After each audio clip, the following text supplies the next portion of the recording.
Bonjour à tous, aujourd'hui nous allons faire un exercice sur la modification d'un Smart Art. Alors c'est quoi un Smart Art? En fait on retrouve ça surtout chez Microsoft. En fait ce sont des graphiques qui permettent de mettre des idées ou du texte en images.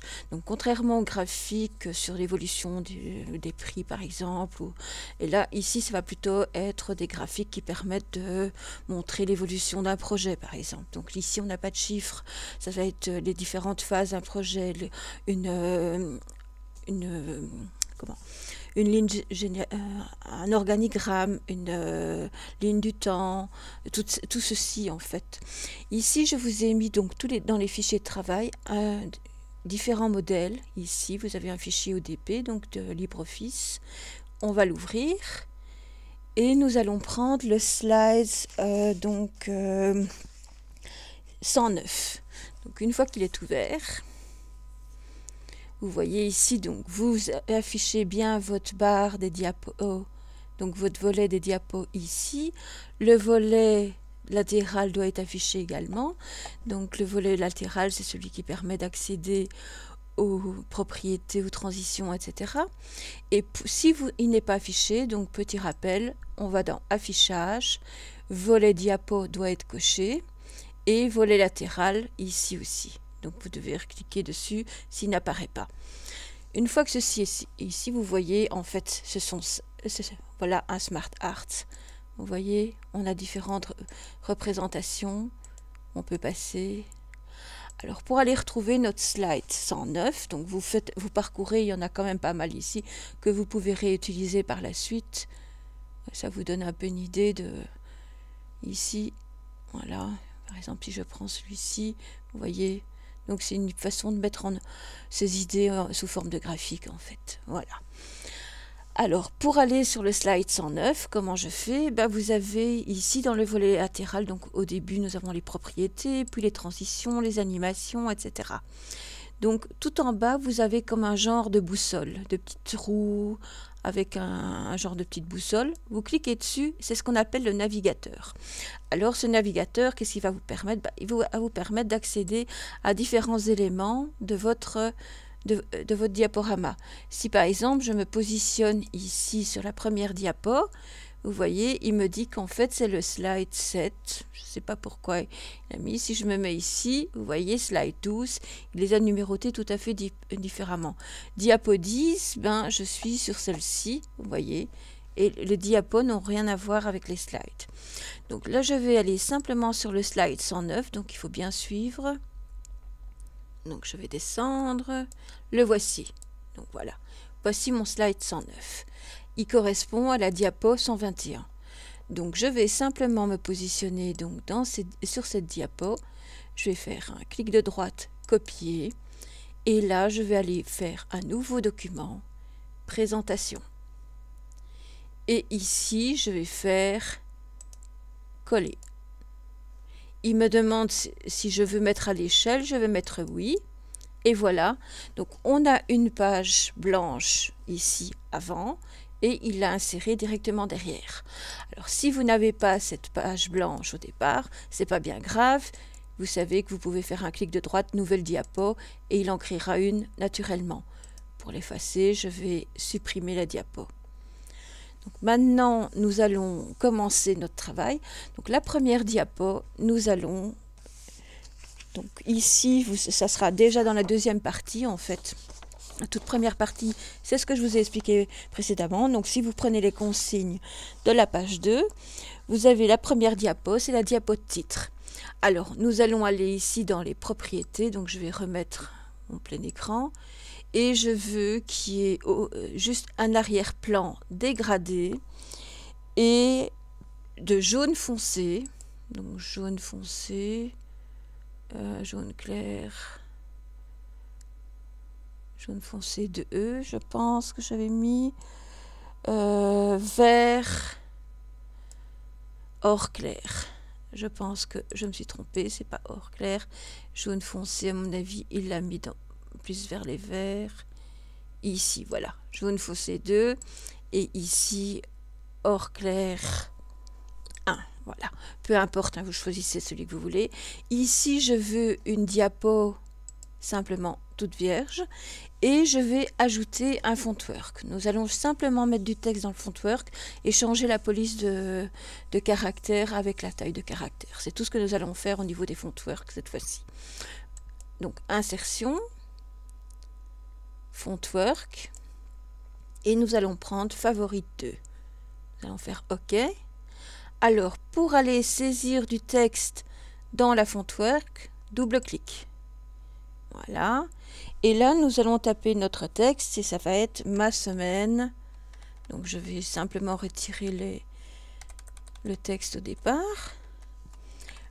Donc, ma semaine de travail. Vous faites Enter. Donc, pardon. Vous allez d'abord, sélectionner ceci.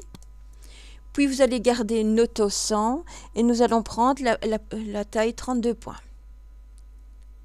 Voilà. Et nous allons cliquer à côté. Vous voyez, c'est assez réduit, donc vous n'hésitez pas à tirer de manière à ce que ça soit plus lisible.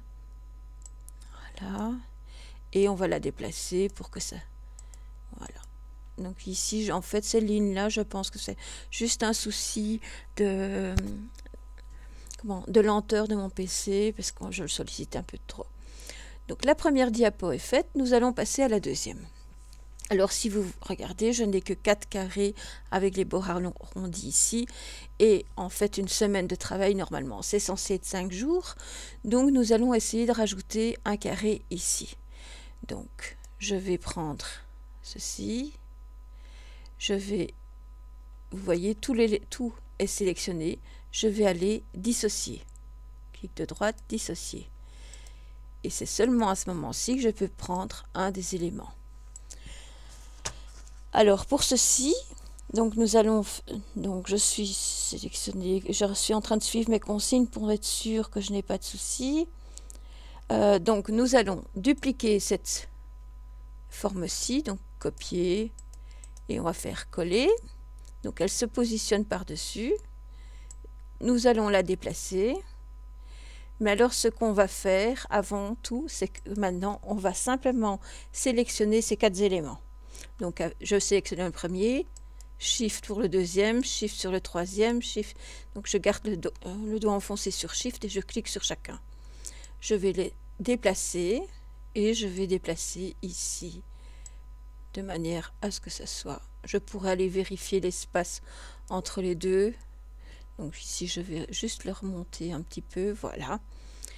Et si je veux adapter ma flèche ici, vous voyez, en cliquant sur la flèche, j'ai les petites encoches ici qui me permettent d'aller l'agrandir de chaque côté.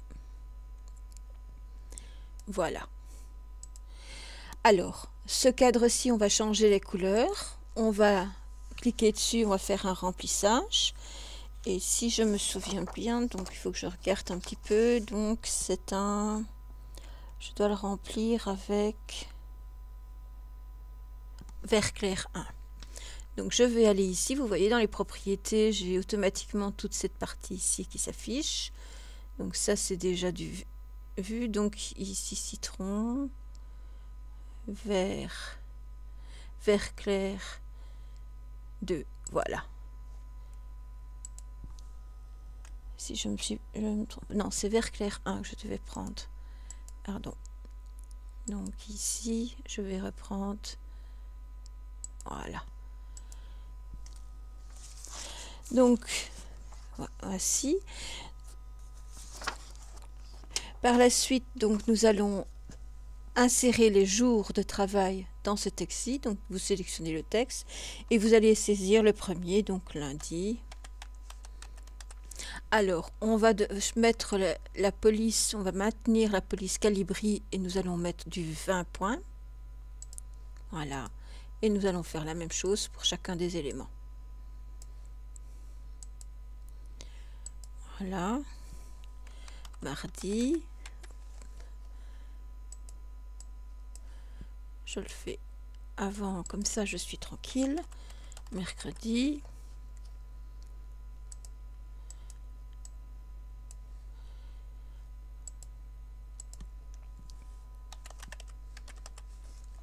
jeudi et vendredi.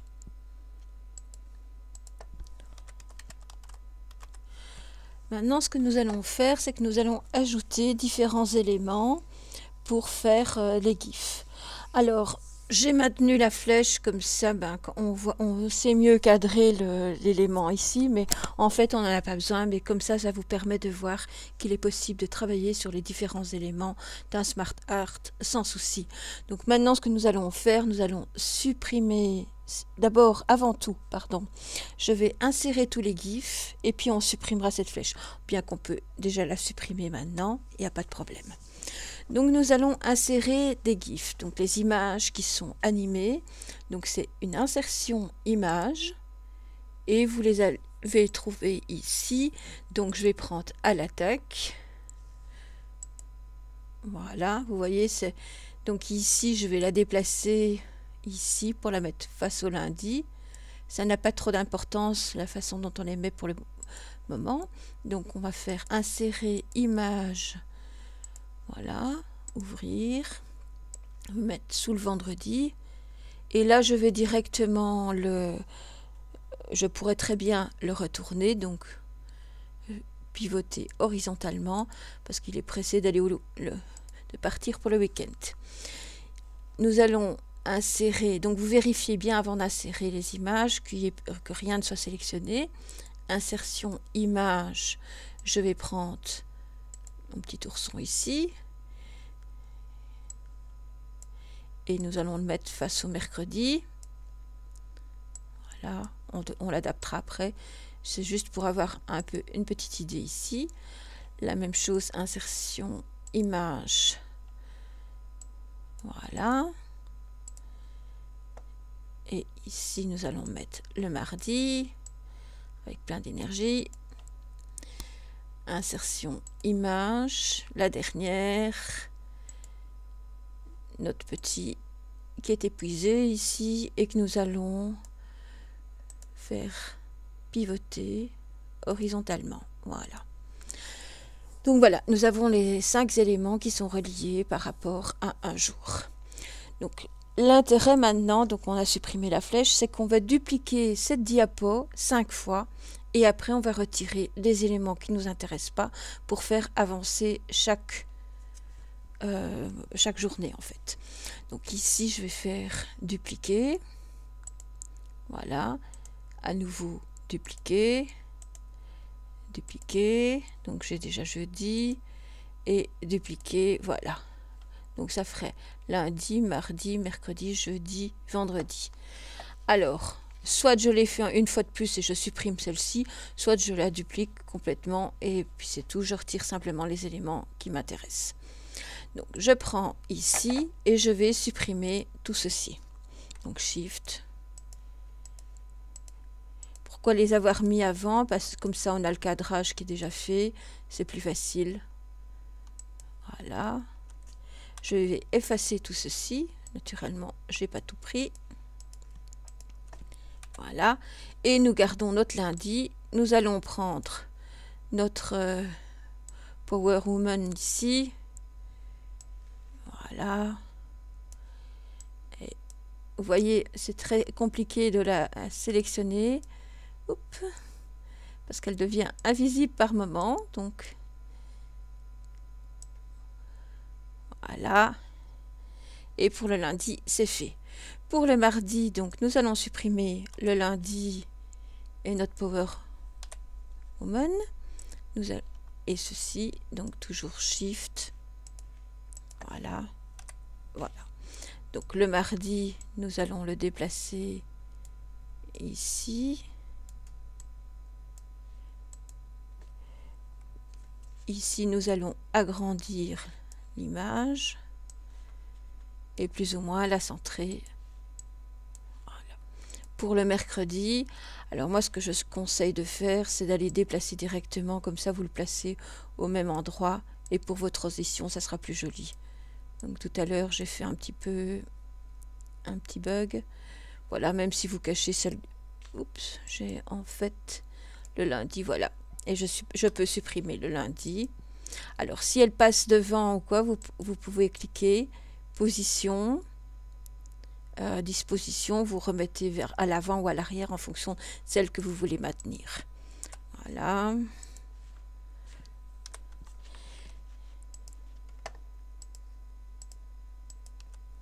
Et voilà. Donc, alors ce qu'on peut ici, on va l'agrandir. La même chose pour le jeudi. Donc je vais mettre jeudi sur le lundi. Vous voyez, il se positionne juste derrière. C'est pas bien grave. Donc je supprime le lundi. Le jeudi, je vais le déplacer léger. CTRL Z. Donc voilà. Et je vais supprimer tout ceci. Voilà. Et on va agrandir notre petit lapin qui est épuisé. Et on fait la même chose pour le vendredi. Donc je positionne à la place du lundi. Voilà, je clique sur le lundi, je supprime le lundi, hop, et tout le reste, sauf notre petit bonhomme qui est content de retrouver le week-end. Et voilà. Donc une fois que vous avez fait ceci, il suffit de l'enregistrer. Et avant tout, nous allons vérifier les transitions. Alors, pour cela, vous vous positionnez sur la première. Dans le volet latéral, vous allez dans les transitions et vous vérifiez pour chacune d'entre elles qu'il n'y ait aucune transition et qu'il n'y ait aucun son et que tout se passe au clic. Donc, c'est le lecteur qui va faire avancer le diaporama au clic. C'est vraiment un diaporama tout simple. La seule chose, c'était cette modification de Smart Art. Donc, ici, vous verrez, en fait, ce sont les options par défaut que vous laissez. Donc, si vous n'y avez pas touché, tout doit être correct au départ. Je vous remercie de votre attention et à bientôt pour une prochaine vidéo.